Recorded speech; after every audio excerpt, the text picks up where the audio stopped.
Doctor Haris Chirakkal Thiruvananthapuram medical കോളേജിലെ urology വിഭാഗം head of the ഡിപ്പാർട്ട്മെൻറ്റാണ്.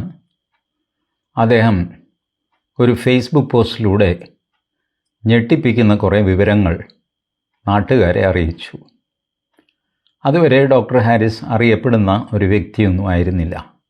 എത്രയോ ഡോക്ടർമാർ കൂടെ ഡോക്ടർ ഹാരിസും. ബട്ട് ഹാരിസ് ബോൾഡായിട്ട് ചില കാര്യങ്ങൾ പറഞ്ഞു. ഞാൻ കേരള ബ്യൂറോക്രസിയുടെ മുമ്പിൽ തോറ്റിരിക്കുന്നു. എനിക്ക് ജീവിതം തന്നെ മടുത്തിരിക്കുന്നു. ജോലി അവസാനിപ്പിച്ചാലോ എന്ന് ഞാൻ വിചാരിക്കുന്നു. ഒരു സാധനം സമയത്തും കാലത്തും വാങ്ങിച്ചു തരില്ല. ഞാൻ രോഗികളോട് എന്ത് പറയും? ഒരാഴ്ച വരാൻ പറഞ്ഞു, അടുത്ത ആഴ്ച ചെയ്യാമെന്ന് പറഞ്ഞു. ഇതൊക്കെ അവർക്ക് പ്രയാസം ഉണ്ടാക്കുന്ന ചില്ലറ സർജറിയും കാര്യങ്ങളും ഒക്കെയാണ്. പക്ഷേ ഇതിനുള്ള എക്യുപ്മെൻറ്റ്സ് വേണ്ടേ, ഉപകരണങ്ങൾ വേണ്ടേ, മരുന്ന് വേണ്ടേ? എന്ത് ചെയ്യും ആ ഡോക്ടർ? ഡോക്ടറോടാണ് രോഗികൾ അവരുടെ പരാതിയും പരിഭവമൊക്കെ പറയുന്നത്. ഡോക്ടർ ഒന്ന് മനസ്സ് വെച്ചാൽ നടക്കും, എങ്ങനെയെങ്കിലും ഒന്ന് ചെയ്തു തരണം ഡോക്ടർ. ഇങ്ങനെയൊക്കെ പറയുമ്പോൾ ഡോക്ടർ എന്ത് ചെയ്യും?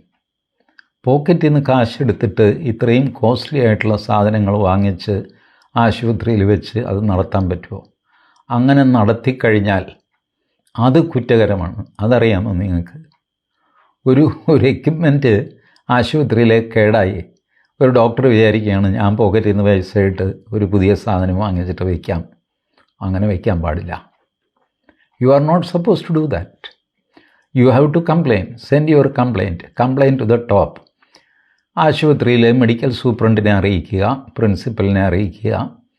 അത് ആരോഗ്യവകുപ്പ് സെക്രട്ടറി അയക്കും. സെക്രട്ടറി ഡെപ്യൂട്ടി സെക്രട്ടറിക്ക് അയക്കും. ഡെപ്യൂട്ടി സെക്രട്ടറി സെക്ഷൻ ഓഫീസർക്ക് അയക്കും. സെക്ഷൻ ഓഫീസർ അതിൽ നോട്ട് തയ്യാറാക്കും. അത് ടെൻഡർ വിളിക്കാനായിട്ട് തീരുമാനിക്കും. ടെൻഡർ വിളിക്കും. അതിൽ ലോവസ്റ്റ് ആരാണെന്ന് കണ്ടുപിടിക്കും. അത് ടാബുലേറ്റ് ചെയ്യും. അത് അപ്രൂവലിനായിട്ട് വീണ്ടും സെക്രട്ടറിക്ക് അയക്കും. സെക്രട്ടറി പറയും ഇതിൻ്റെ എമൗണ്ട് കൂടുതലാണ്, അതുകൊണ്ട് മന്ത്രി ഈ ഫയൽ കാണണം എന്ന് പറഞ്ഞ് മന്ത്രിക്ക് അയക്കും. മന്ത്രി ടൂറിലാണ്, 15 ദിവസം കഴിഞ്ഞേ വരുള്ളൂ. ടൂറ് കഴിഞ്ഞ് വന്ന് മന്ത്രി ഇതിൽ ഒപ്പിട്ടാൽ പുലിവാലാകുമോ അല്ല അഴിമതി കേസിൽ ഞാൻ പെടുമോ എന്ന് സംശയം ആയിട്ട് മന്ത്രി അത് ക്യാബിനറ്റ് സെക്രട്ടറിക്ക് കൊടുത്തിട്ട് ക്യാബിനറ്റിൻ്റെ അപ്രൂവലിൽ വയ്ക്കാൻ പറയും. ക്യാബിനറ്റിൽ 110,000 കാര്യങ്ങൾ അപ്രൂവ് ചെയ്യാനുണ്ട്. പിണറായി വിജയൻ അടക്കമുള്ള മറ്റ് ക്യാബിനറ്റ് മന്ത്രിമാരൊക്കെ ഇരിക്കുമ്പോഴാണ് ആരോഗ്യവകുപ്പിൻ്റെ ഫയൽ എടുത്ത് എന്തത് സംഗതി? അല്ല, അതൊരു 1.25 കോടിയുടെ പർച്ചേസാണ്. അത് അപ്രൂവ് ചെയ്യും. നിങ്ങൾക്ക് പവറുണ്ടല്ലോ. അല്ല, എന്നാലും അത് മന്ത്രിസഭ കാണുന്നതാണ് നല്ലത്. അല്ല, അതിൽ സ്പെസിഫിക് വല്ലതും ഉണ്ടോ? അപ്പോൾ ചീഫ് സെക്രട്ടറി ആയിരിക്കും മറുപടി പറയുന്നത്. അതൊരു നോർമൽ പർച്ചേസാണ്, എമൗണ്ട് കൂടുതലായതുകൊണ്ട് ഇവിടെ വരണം എന്ന് വിചാരിച്ചെന്നേ ഉള്ളൂ. ശരി, ഒപ്പിടുമെന്ന് പറഞ്ഞ് അങ്ങനെ അത് ക്യാബിനറ്റ് തീരുമാനമായിട്ട് തിരിച്ച് ആരോഗ്യവകുപ്പ് സെക്രട്ടറി എടുത്ത് പോകുന്നു. ആരോഗ്യവകുപ്പ് സെക്രട്ടറി ഡെപ്യൂട്ടി സെക്രട്ടറിക്ക് കൊടുക്കുന്നു. ഡെപ്യൂട്ടി സെക്രട്ടറി സൂപ്രണ്ട് ശോശാമ്മയ്ക്ക് കൊടുക്കുന്നു ഈ ഫയൽ. ശോശാമ്മ അവരുടെ ഭാഗ്യവശാലും രോഗികളുടെ നിർഭാഗ്യവശാലും പ്രസവാവധി എടുത്തിട്ട് അവർ പോകുന്നു. ഒരു 6 മാസം കഴിഞ്ഞേ അവർ വരുള്ളൂ. ആ ഫയൽ 6 മാസം അവിടെ ഇരിക്കും. ഡോക്ടർ ഹാരിസ് അല്ല, ദേവേന്ദ്രൻ ഇറങ്ങി വന്നു കഴിഞ്ഞാൽ ആ ഫയൽ അനങ്ങില്ല. അനക്കാൻ നിങ്ങൾക്ക് അവകാശമില്ല. ഞാൻ ഒരു അർദ്ധ സർക്കാർ സ്ഥാപനത്തിൽ ജോലി ചെയ്തവനാണ്. അപ്പോൾ ഓരോ കടലാസുകൾ ഒരു മേശപ്പുറത്തുനിന്ന് അടുത്ത മേശപ്പുറത്ത് വേറൊരു ഡിപ്പാർട്ട്മെൻറ്റിലേക്കൊക്കെ അയക്കണമല്ലോ. അപ്പോൾ ഞാനിത് പ്യൂൺ വരാൻ കാത്തിരിക്കാറില്ല. കടലാസ് റെഡിയായി കഴിഞ്ഞാൽ നേരെ കൊണ്ടുപോയിട്ട് മറ്റേ ആളിന് കൊടുക്കും. അങ്ങനെയല്ല കൊടുക്കേണ്ടത്. അത് ഞാൻ ചെയ്യേണ്ടത്, ഞാൻ തയ്യാറാക്കിയ കടലാസ് ഞാൻ ഒപ്പിട്ട് മറ്റേ ആളിൻ്റെ പേരും വെച്ചിട്ട് ഒരു ഔട്ട് ട്രേ ഉണ്ട്. അതിൽ നിങ്ങൾ സർക്കാർ ഓഫീസിൽ കണ്ടു കാണും, in tray, out tray.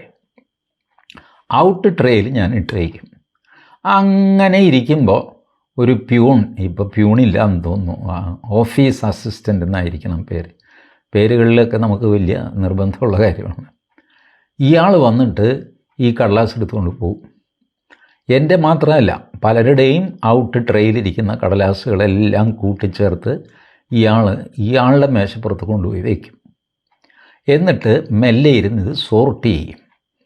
Health ഡിപ്പാർട്ട്മെൻറ്റിലേക്ക് കൊടുക്കാനുള്ള കടലാസുകളെല്ലാം വേറെ, ഫൈനാൻസ് ഡിപ്പാർട്ട്മെൻറ്റ് വേറെ, റവന്യൂ ഡിപ്പാർട്ട്മെൻറ്റ് വേറെ, ഇലക്ട്രിസിറ്റി ഡിപ്പാർട്ട്മെൻറ്റ് വേറെ, ഇങ്ങനെയാക്കി. എന്നിട്ട് ആ ഡിപ്പാർട്ട്മെൻറ്റ് മേധാവികൾക്ക് ഈ കടലാസ് കൊണ്ടുവന്ന് കൊടുക്കും. ആ ഡിപ്പാർട്ട്മെൻറ്റ് മേധാവി ഇല്ല, ഒരാൾ ലീവിലാണ്, മറ്റേ ആൾ ടൂറിലാണ്, വേറൊരാൾ മന്ത്രിയുടെ കൂടെ പോയിരിക്കുകയാണ്, ആരുമില്ല. അവരുടെ മേശപ്പുറത്ത് വയ്ക്കും. അത് അവിടെ ഇരിക്കും 15 ദിവസം. ഇത് കഴിയുമ്പോൾ അവർ വരും. അവർ വന്ന് ഓരോ കടലാസ് എടുത്ത് നോക്കിയിട്ട്, ഇത് ജോൺ, മറ്റേത് ജോസഫ്, ഇത് മോഹൻദാസ്, നാരായണൻകുട്ടി, ഇങ്ങനെ മാർക്ക് ചെയ്യും. എന്നിട്ട് അവിടെ വയ്ക്കും. അവിടെ വെച്ചിട്ട് ഈ പ്യൂൺ പിന്നെയും ഓഫീസ് അസിസ്റ്റൻ്റ് വന്നിട്ട് പിന്നെയും ഈ സാധനം എടുക്കും. അവിടെ ആ ഡിപ്പാർട്ട്മെൻറ്റിൽ വേറൊരു ഓഫീസ് അസിസ്റ്റൻ്റ് ഉണ്ട്. അയാളിത് കൊണ്ടുവന്നിട്ട് ആ കടലാസ് കൊണ്ടുവന്ന് ജേക്കബിൻ്റെയും ജോണിൻ്റെയും ജോസഫിൻ്റെയും മോഹൻദാസിൻ്റെയും ഒക്കെ മേശപ്പുറത്ത് വയ്ക്കും. മേശപ്പുറത്ത് വയ്ക്കുമ്പോൾ മോഹൻദാസ് 5 ദിവസം ലീവാണ്. ആ ലീവ് കഴിഞ്ഞ് വരുമ്പോഴാണ് ഈ കടലാസ് മോഹൻദാസ് കാണുന്നത്. ഏകദേശം 1.5 മാസം എടുത്തു എന്ന് വെച്ചു. ഈ സമ്പ്രദായം മഹാമോശമാണ് എന്ന് പറഞ്ഞിട്ട്, ഞങ്ങളതൊരു വ്യവസായ സ്ഥാപനമായിരുന്നു, ആരോഗ്യവകുപ്പുമായിട്ട് ബന്ധമുള്ളതൊന്നുമല്ല, എന്നാലും കടലാസുകളിങ്ങനെ താമസിക്കുന്നത് ശരിയല്ല എന്ന് പറഞ്ഞിട്ട് ഞാൻ ഈ തയ്യാറാക്കിയ കടലാസ് ഞാൻ തന്നെ ഏത് ജോസഫിനാണോ ഇത് അവസാനം ചെന്നെത്താൻ പോകുന്നത് ആ ജോസഫിൻ്റെ കയ്യിൽ നേരിട്ട് ഞാൻ കൊണ്ടുപോയി കൊടുക്കും. ജോസഫ് അല്പം അസ്വസ്ഥനാകും. മോഹൻദാസ് ഇതിങ്ങനെ നിങ്ങൾ അങ്ങോട്ടും ഇങ്ങോട്ടും ഒക്കെ നടക്കരുത്, ഇതൊക്കെ കുറച്ചിലാണ്, ഇതിനൊക്കെ ഓഫീസ് അസിസ്റ്റൻ്റ് ഉണ്ട്, അയാൾ കൊണ്ടുവന്ന് തന്നോളും. ഞാൻ പറഞ്ഞല്ലേ, വെറുതെ സമയം കളയണ്ട, ആ മനുഷ്യനാണെങ്കിൽ ആപ്പീസ് മുഴുവൻ തേരാപ്പര ദിവസവും നടക്കാനുള്ളതല്ലേ. പുള്ളി വന്നു കഴിയുമ്പോഴത്തേക്ക് 2 ദിവസം എടുക്കും ഈ കടലാസ് 2ാം നിലയിൽ നിന്ന് 1ാം നിലയിലെത്താൻ. ഞാനിത് കൊണ്ടുവന്നു, അതുകൊണ്ട് എന്താ.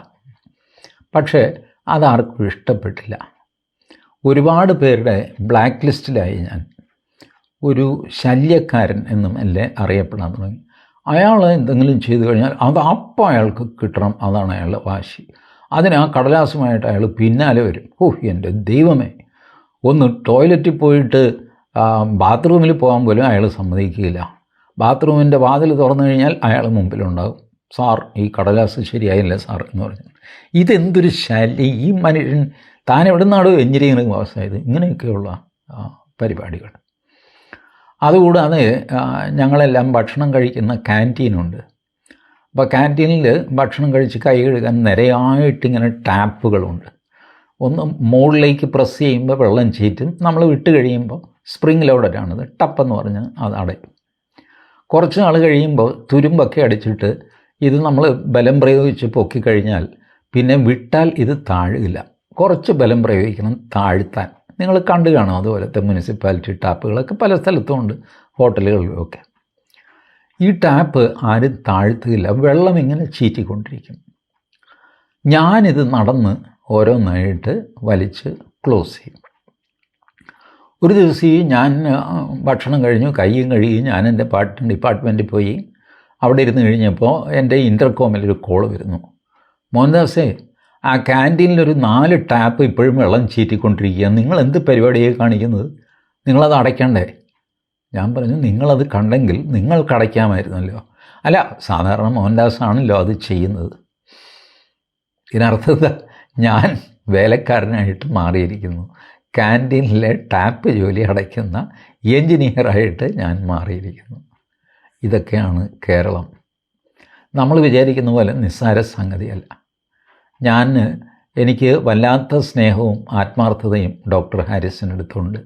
ബട്ട് യാഥാർത്ഥ്യബോധം കൊണ്ട് ഡോക്ടർ ഹാരിസിനും എത്രയോ കാലം മുന്നേ ഈ ബ്യൂറോക്രസിയെ ഫേസ് ചെയ്തവനായതുകൊണ്ട് ഞാൻ വേദനയോടെ ആണെങ്കിലും പ്രവചിക്കുന്നു, ഈ യുദ്ധത്തിൽ ഡോക്ടർ ഹാരിസ് തോറ്റുപോകും, ദയനീയമായിട്ട് തോറ്റുപോകും. ഇപ്പോൾ തന്നെ എൻക്വയറി കമ്മിറ്റി വന്നു കഴിഞ്ഞപ്പോൾ ഡോക്ടർ ഹാരിസ് മാത്രമേ ഈ പോയിൻ്റ് പറഞ്ഞിട്ടുള്ളൂ. അതിനനുകൂലമായ തെളിവുകളൊക്കെ അദ്ദേഹം നിരത്തിയിട്ടുണ്ടെന്ന് പറയുന്നു. തെളിവുകൾ കടലാസുകളാണ്, അല്ലെങ്കിൽ ഇമെയിലിൻ്റെ കോപ്പിയാണ്. ഇമെയിലിൻ്റെ ഒരു സ്വഭാവം നിങ്ങൾ ശ്രദ്ധിച്ചിട്ടുണ്ടോ?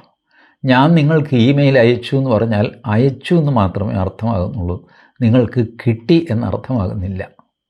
കാരണം ഇമെയിലിന് ഒരു അക്നോളജ്മെൻ്റ് ഇല്ല ഓട്ടോമാറ്റിക്കായിട്ട്. അല്ലെങ്കിൽ കിട്ടിയ ആൾ കിട്ടി എന്ന് പറഞ്ഞ് മറുപടി കൊടുക്കണം. അങ്ങനെ മറുപടി കൊടുക്കാറില്ല സാധാരണ ആൾക്കാർ. അപ്പോൾ കിട്ടിയെന്നും കിട്ടിയില്ലെന്നും പറയാനുള്ള ഒരു പഴുത് ഈ ഇമെയിൽ സംവിധാനത്തിലുണ്ട്. എഴുതി കൊടുത്തു എന്ന് വിചാരിക്കുക. എഴുതി കൊടുത്ത സാധനം അതിൻ്റെ ഒരു കോപ്പിയും കൂടെ വെച്ചിട്ട് ആ കോപ്പിയിൽ കിട്ടി ബോധിച്ചു എന്ന് പറഞ്ഞ് ഒരു രസീത് ആരെങ്കിലും തരുമോ സർക്കാർ ആഫീസിൽ? ഇല്ല. സർക്കാർ ആഫീസിൽ ജോലി ചെയ്യുന്നവർ തന്നെ അത് തരില്ല. പുറത്തുനിന്നുള്ള നമ്മളാരെങ്കിലും ഒരു കടലാസ് എഴുതി കൊടുത്തു കഴിഞ്ഞാൽ 10 ദിവസം കഴിഞ്ഞ് അവിടെ ചെല്ലുമ്പോൾ നിങ്ങളുടെ കടലാസ് ഇവിടെ കാണുന്നില്ല, തന്നിരുന്നോ? സാർ ഞാൻ തന്നിരുന്നു സാർ, കഴിഞ്ഞ 2-ാം തീയതി ഞാൻ വന്നു, സാറിൻ്റെ കയ്യിലാണ് തന്നത്. അതിപ്പോൾ കാണുന്നില്ല ഇവിടെ, കഴിഞ്ഞു. നിങ്ങൾ കടലാസ് കൊടുത്തിരുന്നു എന്നുള്ളതിന് നിങ്ങൾക്കൊരു തെളിവ് ഒരു സ്ഥലത്തും കിട്ടില്ല. പോലീസിൽ പരാതി കൊടുത്തു കഴിഞ്ഞാൽ ആ പരാതിക്കൊരു രസീത് കൊടുക്കണം എന്നാണ് നിയമം. പോലീസ് സ്റ്റേഷനിൽ നിന്ന് ആർക്കെങ്കിലും രസീത് കിട്ടുമോ? രാഷ്ട്രീയക്കാരൊക്കെ പരാതി കൊടുത്തു കഴിഞ്ഞാൽ അവർക്ക് രസീത് കിട്ടും. കാരണം രാഷ്ട്രീയ ആവശ്യമാണ്, വലിയ ബഹളവും കച്ചറയും പോലീസ് സ്റ്റേഷൻ മാർച്ചും ഒക്കെ നടക്കും. അതുകൊണ്ട് അവർക്ക് രസീത് കൊടുക്കും. ഒരു സാധാരണ പൗരന് പോലീസുകാർ രസീത് തരില്ല. രസീത് ചോദിക്കുന്നത് എന്തോ അപരാധമാണെന്നുള്ള മട്ടിൽ നിങ്ങൾ നോക്ക്. രസീത് തരുന്നില്ല, താൻ എന്താണെന്ന് വെച്ചാൽ ചെയ്യും. രസീത് തരുന്നില്ല എന്ന് പറയുന്നത് താൻ കേസ് കൊടുക്കുക, ഇങ്ങനെയൊക്കെ പറയും. ഇതൊക്കെ നമ്മളുടെ ഈ വീണ ജോർജ് പറഞ്ഞില്ലേ, സിസ്റ്റത്തിൻ്റെ തകരാറാണ്. സിസ്റ്റത്തിൻ്റെ തകരാറൊന്നുമല്ല, നല്ല ഭരണാധികാരികളില്ല എന്നിട്ടാണ്. ഭരണാധികാരികൾക്ക് തൻ്റെ ഇടമില്ല എന്നിട്ടാണ്, അല്ലെങ്കിൽ കാര്യം മനസ്സിലാകാഞ്ഞിട്ടാണ്. ഇപ്പോൾ ധനമന്ത്രി ബാലഗോപാൽ പറയുന്നു ആരോഗ്യവകുപ്പിന് കൊടുത്ത കാശൊന്നും വെട്ടിക്കുറച്ചിട്ടില്ല. ചില എന്തെങ്കിലും അഡ്ജസ്റ്റ്മെൻറ്റ്സോ അതോ ഇതോ സംഭവിച്ചിരിക്കാം. അതിനപ്പുറത്തേക്ക് ഒന്നും സംഭവിച്ചിട്ടില്ല, ഞാൻ എല്ലാ കണക്കും എല്ലാവരെയും ബോധ്യപ്പെടുത്താം എന്ന് അദ്ദേഹം പറയുന്നു. അദ്ദേഹം സഫിഷ്യൻറ്റ് ഫണ്ട്സ് കൊടുത്തിരുന്നെങ്കിൽ ഇങ്ങനൊരു എമർജൻസി ഉണ്ടാവില്ലല്ലോ. സഫിഷ്യൻറ്റ് ഫണ്ട് കൊടുത്തിട്ടും എമർജൻസി ഉണ്ടായെങ്കിൽ ആ എമർജൻസിയുടെ ഉത്തരവാദി ആരാണ് എന്ന് കണ്ടുപിടിക്കേണ്ടേ. ഡോക്ടർ ഹാരിസിനും ഡോക്ടർ KN ബാലഗോപാലിനും ഇടയിൽ ആരാണ് ഉഴപ്പിയത് കഴിഞ്ഞ ഒരു വർഷമായിട്ട് എന്നറിയണ്ടേ. അത് കൃത്യമായിട്ട് ലൊക്കേറ്റ് ചെയ്യണ്ടേ. അയാളെ മാതൃകാപരമായിട്ട് ശിക്ഷിക്കണ്ടേ. ശിക്ഷിക്കില്ല. You take it from me, ഒരു ശിക്ഷയും ഉണ്ടാവില്ല. കാരണം ഇതിൻ്റെ അടുത്ത പ്രൊസീജിയർ അതാണ്. ഇന്ന ആളിൻ്റെ വീഴ്ച കൊണ്ടാണ് ഇത് സംഭവിച്ചതെന്നൊക്കെ പറഞ്ഞിട്ട് കമ്മിറ്റി റിപ്പോർട്ട് കൊടുക്കും. ഈ റിപ്പോർട്ട് മന്ത്രി അപ്രൂവ് ചെയ്യണം. റിപ്പോർട്ട് താൻ കണ്ടുവെന്നും തനിക്ക് ബോധ്യപ്പെട്ടുവെന്നും ആരോഗ്യവകുപ്പ് സെക്രട്ടറി ഒപ്പിട്ട് മന്ത്രിക്ക് കൊടുത്താൽ അത് മന്ത്രിയുടെ പരിഗണനയ്ക്ക് വരും. ഇതൊക്കെ എപ്പോൾ നടക്കുമെന്നാണ്. മന്ത്രി പരിഗണിക്കാൻ തുടങ്ങി, അവിടെ വയ്ക്കുക ആ ഫയൽ. പരിഗണിച്ചിട്ട് ഇദ്ദേഹം പ്രഥമദൃഷ്ട്യാ കുറ്റക്കാരനാണെന്ന് കാണുന്നു, അതിനാൽ വിശദമായ അന്വേഷണം വേണം എന്ന് പറഞ്ഞിട്ട് ഇൻറ്റേർണൽ വിജിലൻസ് ഡിപ്പാർട്ട്മെൻറ്റിന് മാർക്ക് ചെയ്യും. അതിൻ്റെ ഏറ്റവും മുകളിലുള്ള സെക്രട്ടറിക്ക് മാർക്ക് ചെയ്യും. ആ സെക്രട്ടറി മാർക്ക് ചെയ്ത് താഴെ ഇരിക്കുന്നൊരു ശോശാമ്മയുടെ കയ്യിൽ വരും. അവർ എൻക്വയറിക്കുള്ള ഉത്തരവ് ഡ്രാഫ്റ്റ് ചെയ്തിട്ട് അംഗീകാരത്തിന് വേണ്ടി എന്ന് പറഞ്ഞ് മുകളിൽ കൊടുത്ത് അതിന് മുകളിൽ കൊടുത്തിട്ട് അയാളുടെ മന്ത്രിക്ക് കൊടുത്ത് വിജിലൻസ് ഡിപ്പാർട്ട്മെൻറ്റ് പിണറായി വിജയൻ്റെ കയ്യിലാണ്. പിണറായി വിജയൻ്റെ ഒപ്പ് കിട്ടി വരുമ്പോഴത്തേക്ക് വർഷം ഒരു 4-5 കഴിയും. അപ്പോഴത്തേക്ക് മന്ത്രിസഭ മാറുകയോ എന്തെങ്കിലുമൊക്കെ സംഭവിക്കും. മന്ത്രി മാറാം, മന്ത്രിസഭ മാറാം, വേറെ ഭരണം വരാം. ഈ ശിക്ഷിക്കപ്പെടണം എന്ന് നമ്മൾ ആഗ്രഹിക്കുന്ന ആളിനെ തൊടാൻ ബ്യൂറോക്രസി സമ്മതിക്കില്ല, ബ്യൂറോക്രാറ്റിക് സിസ്റ്റം സമ്മതിക്കില്ല. പണ്ട് EMSൻ്റെ ഭരണകാലത്താണ് ഇമ്പിച്ചി ബാവ ട്രാൻസ്പോർട്ട് മന്ത്രിയായിരുന്നു. അന്ന് KSRTC ഇല്ല. KSRTC ഗവൺമെൻറ്റിൻ്റെ ഒരു ഡിപ്പാർട്ട്മെൻറ്റാണ്, ട്രാൻസ്പോർട്ട് ഡിപ്പാർട്ട്മെൻറ്റ്. PWD പോലെ അല്ലെങ്കിൽ ഹെൽത്ത് പോലെ സർക്കാരിൻ്റെ ഒരു ഡിപ്പാർട്ട്മെൻറ്റാണ് ഇത് KSRTC എന്നുള്ള പേരേ ഇല്ല, ട്രാൻസ്പോർട്ട് ഡിപ്പാർട്ട്മെൻറ്റ്. ഈ ട്രാൻസ്പോർട്ട് ഡിപ്പാർട്ട്മെൻറ്റിൽ റിക്രൂട്ട്മെൻറ്റ് നടന്നപ്പോൾ 2 പേർക്ക് എന്തോ 1 ഇഞ്ച് പൊക്കം കുറവാണ് എന്ന് പറഞ്ഞിട്ട് അവരെ എടുത്തില്ല, ഡിസ്ക്വാളിഫൈ ചെയ്തു. അവർ ഇമ്പിച്ചി ബാവയ്ക്ക് അറിയാവുന്ന ആൾക്കാരായിരുന്നു. അവർ വന്ന് സങ്കടം പറഞ്ഞു. അവർ ഈ പുലയ വിഭാഗത്തിൽപ്പെട്ടവരോ മറ്റോ ആണ്. പൊതുവെ പൊക്കം കുറഞ്ഞ ഒരു ഗ്രൂപ്പ്. അപ്പോൾ ഇമ്പിച്ചി ബാവയ്ക്കറിയാം ഇവർക്ക് അങ്ങനെ അധികം പൊക്കം വയ്ക്കില്ല, അവരുടെ പാരമ്പര്യം അങ്ങനെയാണ്, ശരീരപ്രകൃതി അങ്ങനെയാണ്. അപ്പോൾ ഇമ്പിച്ചി ബാവ ഈ 2 പേരുടെയും പേര് ഒരു സിഗരറ്റ് പാക്കറ്റ് തുറന്ന് കീറി അതിൻ്റെ വെളുത്ത പ്രതലത്തിൽ ഈ 2 പേരുടെയും പേരെഴുതിയിട്ട് ഇവർക്ക് ജോലി കൊടുക്കണമെന്ന് പറഞ്ഞിട്ട് ഡിപ്പാർട്ട്മെൻറ്റ് മേധാവിക്ക് ഈ ചിറ്റ് കൊടുത്തയച്ചു. അന്നത് വലിയ വാർത്തയായി. സിഗരറ്റ് കൂട്ടിൽ പേരെഴുതി കൊടുത്ത് അഴിമതി കിഴിമതി എന്ന്. ഇമ്പിച്ചി ബാബ പറഞ്ഞു, ഇതിനകത്ത് ഒരു അഴിമതിയില്ല. ആ 2 പിള്ളേരെ എനിക്കറിയാം. അവർ SC/ST വിഭാഗത്തിൽപ്പെട്ടവരാണ്. അവർ തലകുത്തി മറിഞ്ഞാൽ ഇതിൽ കൂടുതൽ പൊക്കം അവർക്കുണ്ടാവില്ല. എനിക്കും മനസ്സിലാകണില്ല, KSRTCയിലെ കണ്ടക്ടർക്ക് 1 ഇഞ്ച് പൊക്കം കുറവാണെങ്കിൽ എന്താകാശിടിഞ്ഞ് വീഴുമെന്നാണ്. KSRTCയിൽ എന്താ ജിറാഫിനെ നിയമിക്കണം എന്നൊക്കെ ചോദിച്ചിട്ട് തട്ടിക്കയറി. അതോടെ ഇത് അടങ്ങി. അങ്ങനെ ആർജവമുള്ള മന്ത്രിമാർ ഇല്ല. കഴിഞ്ഞ വർഷമാണ്, നിങ്ങൾക്ക് ഓർമ്മയുണ്ടോ, ഒരു ആദിവാസി പയ്യൻ, അയാളുടെ മുൻവശത്തെ പല്ല് ഒരു ഇടമ്പല്ല് പോലെ ഇങ്ങനെ ഒന്ന് വളഞ്ഞിരിക്കുന്നു. അയാൾക്ക് ഫോറസ്റ്റ് ഗാർഡിൻ്റെ ജോലി കൊടുത്തില്ല. കാരണം ഫോറസ്റ്റ് ഗാർഡിൻ്റെ ശാരീരിക ക്വാളിഫിക്കേഷനിൽ നിരയൊത്ത പല്ലുകൾ വേണം എന്നാണ്. അപ്പോൾ മന്ത്രി ശശീന്ദ്രൻ പറഞ്ഞു, ഞാൻ എന്ത് ചെയ്യാനാണ്, ചട്ടമനുസരിച്ചുള്ള യോഗ്യത അയാൾക്കില്ല. ഇങ്ങനെയുള്ള കാര്യത്തിൽ ഈ സംഭവിച്ചത് ഇതാണ്. ഇന്ത്യൻ ആർമിയുടെ സ്പെസിഫിക്കേഷനുണ്ട്. ഇന്ത്യൻ ആർമിയുടെ സ്പെസിഫിക്കേഷനിൽ പട്ടാളത്തിൽ ചേരണമെങ്കിൽ പല്ല് സാമാന്യം നിരയൊത്തതായിരിക്കണം. സാമാന്യം, സിനിമാ നടനെ പോലെ ഭംഗിയുള്ള പല്ലുകൾ വേണമെന്നില്ല. അതിന് കാരണം പല്ലുകൊണ്ട് ഒരുപാട് ജോലി ഒരു പട്ടാളക്കാരന് ചെയ്യാനുണ്ട്. ഗ്രനേഡ് കടിച്ച് പറിക്കുന്നത് മുതൽ ഒരുപാട് ജോലികളുണ്ട്. അപ്പോൾ പല്ല് നേരെ ചൊവ്വയില്ലാത്ത അല്ലെങ്കിൽ പല്ല് പൊങ്ങിയ ഒരാളിന് ഈ പല്ലിൻ്റെ പ്രവൃത്തി ചെയ്യാൻ പറ്റില്ല. അതുകൊണ്ട് അവരെടുക്കില്ല. ഫോറസ്റ്റുകാർ അവരുടെ ക്വാളിഫിക്കേഷൻ തീരുമാനിക്കാൻ നേരത്ത് എളുപ്പ വഴിയായിട്ട് മിലിറ്ററി ഡിപ്പാർട്ട്മെൻറ്റിൽ നിങ്ങളൊരു സ്പെസിഫിക്കേഷനില്ലേ ആളെ എടുക്കുന്നത്, ഉണ്ട് അതിൻ്റെ ഒരു കോപ്പിങ് തന്നെ ചേട്ടാന്ന് പറഞ്ഞിട്ട് ഫോറസ്റ്റുകാരൻ ഇതേ സാധനം വെച്ചങ്ങ് ചെയ്യുകയാണ്. ഇത് മന്ത്രിക്കും അറിയാം. മന്ത്രി ഒരു സ്പെഷ്യൽ ഓർഡർ ഇട്ടിട്ട് ഇനി മേലിൽ ഫോറസ്റ്റിലെ റിക്രൂട്ട്മെൻറ്റിൽ ഇങ്ങനൊരു സാധനം ആവശ്യമില്ല, പല്ല് എങ്ങനെ ഇരുന്നാലും കുഴപ്പമില്ല, പല്ലുകൊണ്ട് കടിച്ചൊന്നും അല്ല വന്യമൃഗങ്ങളെ ഓടിക്കുന്നതും കാട് സംരക്ഷിക്കുന്നതും എന്ന് എഴുതി വെച്ചിട്ട് അതങ്ങോട്ട് അമെൻഡ് ചെയ്ത് കഴിഞ്ഞാൽ തീർന്നു. ബട്ട് മന്ത്രി അത് ചെയ്യില്ല. മന്ത്രിക്ക് പേടിയാണ്. കാരണം താഴെ ഇരിക്കുന്ന സെക്രട്ടറി ചിലപ്പോൾ എന്തെങ്കിലും കയറി പാര വെച്ചെങ്കിലോ, ഇതൊക്കെ ഇങ്ങനെ ചെയ്തു കഴിഞ്ഞാൽ വല്ല കുഴപ്പവും ഉണ്ടായെങ്കിലോ, ഇങ്ങനെ ഭയന്നിട്ട് മന്ത്രി അത് ചെയ്യില്ല. മന്ത്രി ചെയ്യാത്തതുകൊണ്ട് താഴെയുള്ള സെക്രട്ടറി ചെയ്യില്ല, അതിന് താഴെയുള്ളവർ ചെയ്യില്ല. ആ റിപ്പോർട്ട് PSCക്ക് പോകില്ല. PSC അതേ ക്വാളിഫിക്കേഷനുമായിട്ട് തുടരും. വർഷങ്ങളായിട്ട് SC/ST വിഭാഗം അവഗണിക്കപ്പെടും. ഇതാണ് ബ്യൂറോക്രസി എന്ന് പറയുന്നത്. ഇവരുമായിട്ട് മല്ലടിച്ച് നിങ്ങൾക്ക് നേടാൻ സാധ്യമല്ല. സാധ്യമല്ല എന്ന് മാത്രമല്ല, നിങ്ങൾ counter കുരുക്കിലുമാകും.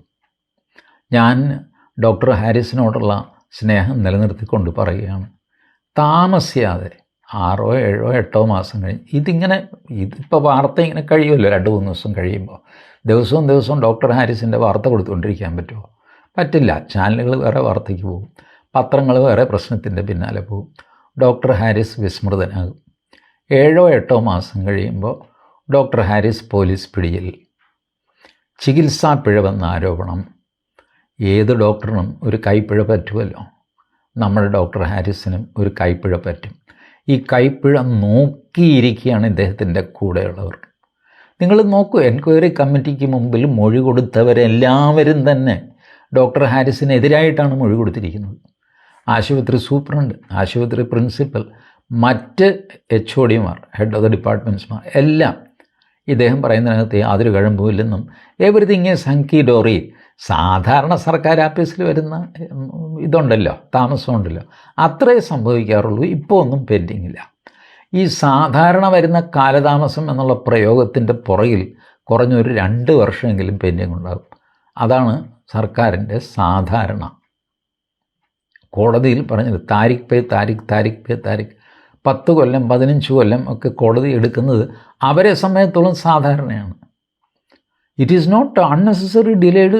Hardly 6 years are over എന്ന് പറയുമവർ. 6 കൊല്ലമല്ലേ ആയിട്ടുള്ളൂ, ഇപ്പോൾ താമസിച്ചു എന്ന് പറയാൻ എന്താ? ഇന്ന് ജഡ്ജിമാർ ചോദിക്കും, രജിസ്ട്രാർ ചോദിക്കും. നമ്മളുടെ ജീവിതമാണ് 6 കൊല്ലം താമസിച്ചിരിക്കുന്നത്. ഡോക്ടർ ഹാരിസ് പറയുന്നു, ഒരു ഫയലിൽ ഒരു ജീവനുണ്ട് എന്ന് മുഖ്യമന്ത്രി തന്നെ പറഞ്ഞിരുന്നില്ല. അദ്ദേഹത്തിൻ്റെ വിഖ്യാതമായ വാക്കുകളാണ്. ഡോക്ടർ ഹാരിസ് പറഞ്ഞു, എൻ്റെ ഫയലിൽ ഒന്നല്ല ഒരുപാട് ജീവിതങ്ങളുണ്ട്. ഒരു യന്ത്രം അത് ഒരുപാട് ജീവിതങ്ങളെ രക്ഷിക്കാനുള്ളതാണ്. ഒരു ജീവിതമല്ല. അതുകൊണ്ട് I must get my priority. ഞാൻ പറയുന്ന കാര്യം എനിക്ക് വാങ്ങിച്ചു തരണം വിതിൻ റീസണബിൾ ടൈം. അത് ചെയ്യില്ല.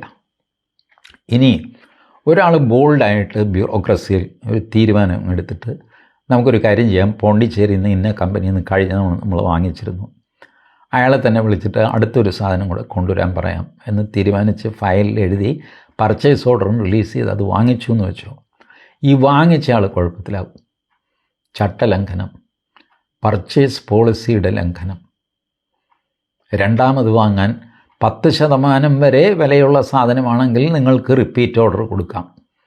അതിൽ കൂടുതലുണ്ടെങ്കിൽ ഫ്രഷ് ടെൻഡർ വിളിക്കണം എന്ന് പറഞ്ഞു പർച്ചേസ് മാനുവലിൽ എഴുതി വെച്ചിട്ടുണ്ട്. പർച്ചേസ് മാനുവലിലെ ചട്ടം 28B ഇദ്ദേഹം ലംഘിച്ചിരിക്കുന്നു. അതുകൊണ്ട് അയാളുടെ പെൻഷൻ തടഞ്ഞു വയ്ക്കും. ഇത് പേടിച്ചിട്ട് ഡെയറിങ് ആയിട്ടുള്ള ആൾക്കാർ പോലും ഒന്നും ചെയ്യില്ല. കാരണം എന്തെങ്കിലും ചെയ്താൽ അത് പെൻഷനെ ബാധിക്കും. സർവീസിലിരിക്കുമ്പോൾ ഒന്നും സംഭവിച്ചില്ല എന്ന് വരും. ഇയാൾ പുറത്തിറങ്ങി കഴിയുമ്പോൾ പിന്നെ ഇയാൾ പിച്ചക്കാരനാണ്. സെക്രട്ടേറിയറ്റിനെ കിടുകിടാ വിറപ്പിച്ച് ഭരിച്ചുകൊണ്ടിരുന്ന ആൾ റിട്ടയർ ആയിക്കഴിഞ്ഞാൽ പിറ്റേ ദിവസം സെക്രട്ടേറിയറ്റിൽ അരയിൽ തോർത്ത് കെട്ടി ഓച്ചാനിച്ച് നിൽക്കുന്നത് നമ്മൾ തന്നെ കാണും. പുല്ലുവിലയാണ്, ഡോഗ് വാല്യൂ. അപ്പോൾ ഇതറിയാവുന്നത് കൊണ്ട് ധൈര്യമുള്ളവൻ പോലും ധൈര്യപ്പെടുകയില്ല. ഈ ബ്യൂറോക്രസിയെ നിലയ്ക്ക് നിർത്താൻ ഇതുവരെ രാഷ്ട്രീയക്കാർക്ക് സാധിച്ചിട്ടില്ല. തിരിച്ച് സാധിച്ചിട്ടുണ്ട് കേട്ടോ. ബ്യൂറോക്രസി വരച്ച വരയിൽ പലപ്പോഴും രാഷ്ട്രീയക്കാർ നിന്നിട്ടുണ്ട്, പലപ്പോഴും അവിടെ നിൽക്കാറുള്ളൂ. അതുകൊണ്ടാണ് ശിവശങ്കരൻ ധൈര്യമായിട്ട് പറഞ്ഞില്ലേ, ഞാൻ എഴുതി കൊടുക്കുന്ന കടലാസിന് താഴെ ഒപ്പ് വരയ്ക്കും മുഖ്യമന്ത്രി പിണറായി വിജയൻ. കാരണം പിണറായി വിജയന് കാര്യങ്ങളെപ്പറ്റി ഗ്രാഹ്യമില്ല. അതുകൊണ്ട് അതുകൊണ്ട് അദ്ദേഹത്തിന് ഒപ്പിട്ടേ പറ്റുള്ളൂ. അപ്പോൾ ഒപ്പിടുന്നു നിസ്സഹായനായിട്ട്. ഇപ്പോൾ സെക്രട്ടറിമാർ വിചാരിച്ചാൽ ഇവരെ കുരങ്ങ് കളിപ്പിക്കാൻ പറ്റും. ഇനി അതിൽ കൂടുതൽ സ്മാർട്ടായിട്ട് ഇവർ ചെയ്യുകയാണെങ്കിൽ ഇവരുടെ ഫയൽ പുറത്തു വിട്ടിട്ട് അഴിമതി എന്നൊക്കെ പറഞ്ഞിട്ട് വാർത്ത വരുത്താനും ബ്യൂറോക്രസിയിലുള്ളവർക്കറിയാം. ആർക്കെതിരെ വാർത്ത കൊടുക്കുന്നു എന്ന് പറയാൻ പറ്റില്ല. ലേറ്റസ്റ്റായിട്ട് നമ്മളുടെ കളക്ടർ പി പ്രശാന്ത് ഇതുപോലെ ഫേസ്ബുക്കിൽ പോസ്റ്റ് ഇട്ടു, എനിക്കെതിരെ ഡോക്ടർ ജയതിലക് മാതൃഭൂമിയിൽ വാർത്ത കൊടുപ്പിച്ചതാണ്, അതാണ് ഇതാണെന്നൊക്കെ പറഞ്ഞ് ബോൾഡായിട്ട് ആ ഭരണഘടനയിലെ അഭിപ്രായ സ്വാതന്ത്ര്യം എന്നൊക്കെ പറഞ്ഞ് അന്ന് വലിയ ബഹളമൊക്കെ വെച്ചു. അന്നും ഞാൻ പറഞ്ഞു പ്രശാന്ത് ഇത് ചെയ്യരുതായിരുന്നു. ഒന്ന്, ഇത് ചട്ടലംഘനമാണ് ഇങ്ങനെയൊക്കെ പബ്ലിക്കായിട്ട് ബഹളം വയ്ക്കുന്നത്. ഡോക്ടർ ഹാരിസ് ചെയ്തതും ഒരുപക്ഷെ ചട്ടലംഘനമാകാം, സർക്കാർ ഉദ്യോഗസ്ഥനാണല്ലോ. ചട്ടലംഘനത്തിൻ്റെ പരിധിയിൽ അത് പെടുമോ എന്ന് എനിക്ക് അറിഞ്ഞുകൂടാ. പക്ഷേ പ്രശാന്ത് ചെയ്തത് ചട്ടലംഘനം തന്നെയായിരുന്നു, IAS-കാരൻ്റെ ആ പെരുമാറ്റം. ബട്ട് പ്രശാന്ത് ബോൾഡായിട്ട് മുന്നോട്ട് പോയി. എവിടെ എത്തി? എവിടെയെങ്കിലും എത്തിയോ? ഇല്ല. ഞാൻ പ്രശാന്ത് നല്ലവൻ, ജയതിലക് മോശം എന്നുള്ള അർത്ഥത്തിലല്ല ഞാൻ പറയുന്നത്. Prashant was fighting with the bureaucracy and he was alone. വയൽ ജയതിലകിൻ്റെ കൂടെ അദ്ദേഹം താമസിയാതെ ചീഫ് സെക്രട്ടറി ആകുമെന്ന് അവർക്കറിയാം. ഇപ്പോൾ അദ്ദേഹം ആയിക്കഴിഞ്ഞു. സോ അദ്ദേഹത്തിൻ്റെ കൂടെയാണ് ആൾക്കാർ ചേർന്ന് നിന്നത്. ഇതേ അവസ്ഥ ഡോക്ടർ ഹാരിസിനും വരും. ഇപ്പോൾ തന്നെ എൻക്വയറിയുടെ ഫസ്റ്റ് സ്റ്റേജിൽ തന്നെ അതിൻ്റെ സിംറ്റംസ് കണ്ടു കഴിഞ്ഞു. ഒരു മനുഷ്യൻ ഡോക്ടർ ഹാരിസിനെ സപ്പോർട്ട് ചെയ്യാനില്ല. ഡോക്ടർ ഹാരിസിനെ വിനു വി ജോണോ, ഷാനി പ്രഭാകറോ, മറ്റേ ഹാഷ്മി താജ് ഇബ്രഹാമോ, ശ്രീകണ്ഠൻ നായരോ സപ്പോർട്ട് ചെയ്താൽ ഒരു പ്രയോജനവും ഉണ്ടാവില്ല. ഒന്നും. നിങ്ങൾക്കതിട്ട് 2-3 ദിവസം അലക്കാം എന്നുള്ളതല്ലാതെ നിങ്ങളുടെ ഈ കലാപരിപാടി സെക്രട്ടറിയിലിരിക്കുന്ന ദുരന്ധരന്മാരെ ലേശം ബാധിക്കുന്നില്ല. അവരിത് കാണാറ് പോലുമില്ല. പലപ്പോഴും അവർക്കതിനുള്ള നേരവുമില്ല. ഇനി കണ്ടാൽ തന്നെ അവർ പറയും, ഇന്ന് ശ്രീകണ്ഠൻ നായരുടെ പെർഫോമൻസ് കണ്ടോ, മിടുക്കനാണ്, ഞാനൊന്ന് വിളിച്ച് അഭിനന്ദിച്ചാലോ എന്ന് വിചാരിച്ചു, പിന്നെ തെറ്റിദ്ധരിക്കുമല്ലോ എന്ന് കരുതി ഞാൻ വിളിച്ചില്ല എന്നൊക്കെ പറയും. ഇത്രയും വിലയാണ് അവർക്ക് മാധ്യമങ്ങൾക്ക് കൊടുക്കുന്നത്. മാധ്യമങ്ങളും കൂടെ ഇല്ലാതിരുന്നെങ്കിൽ ഇതാരും അറിയില്ല. ഇപ്പോൾ ഡോക്ടർ ഹാരിസ് ഒരു ഫേസ്ബുക്ക് പോസ്റ്റ് ഇട്ട് കഴിഞ്ഞാൽ ഡോക്ടർ ഹാരിസ് എന്ന് പറഞ്ഞ ഒരാളുണ്ട് എന്ന് പോലും എനിക്കറിയില്ല. എൻ്റെ ഫേസ്ബുക്കിൻ്റെ ഫീഡിൽ അത് വരാനും പോകുന്നില്ല, ഞാനറിയില്ല. ഇത് മാധ്യമങ്ങൾ എടുത്തിട്ട് ആഘോഷമാക്കിയപ്പോഴാണ് എന്നെപ്പോലുള്ളവർ ഇതറിയുന്നത്. നാളെ മാധ്യമങ്ങൾ ഇട്ട് കഴിഞ്ഞാൽ എന്നെപ്പോലുള്ളവരുടെയും സ്മൃതിയിൽ നിന്ന് ഇത് മറഞ്ഞു പോകും. ഡോക്ടർ ഹാരിസ് ഒറ്റയ്ക്കാവും. വർഷങ്ങൾ കടന്നു പോകും. ഹാരിസിനെ നോക്കാൻ ആരുമുണ്ടാവില്ല. ഞാൻ അർദ്ധ സർക്കാർ സ്ഥാപനത്തിൽ വർക്ക് ചെയ്തതിൻ്റെയും അതിനു മുമ്പ് ഒരു വ്യവസായം തുടങ്ങാനായിട്ട് അന്ന് ഞാൻ വിദ്യാർത്ഥി ജീവിതം കഴിഞ്ഞ് പുറത്തിറങ്ങിയുള്ളൂ. ഇപ്പം അങ്ങോട്ട് വ്യവസായം തുടങ്ങിക്കളയും എന്ന് പറഞ്ഞ് 1.5 വർഷം ഇവരുടെ പിന്നാലെ നടന്ന് ഡോക്ടർ ഹാരിസ് പറഞ്ഞ പോലെ ചെരുപ്പ് തേഞ്ഞവനും ഒക്കെ ആയ അനുഭവം ഉള്ളതുകൊണ്ടാണ് ഞാൻ ഇങ്ങനെ അല്പം സങ്കടകരമായ ഒരു പ്രവചനം നടത്തുന്നത്. ഡോക്ടർ ഹാരിസ് തോറ്റുപോകും, ദയനീയമായിട്ട് തോറ്റുപോകും. Thank U.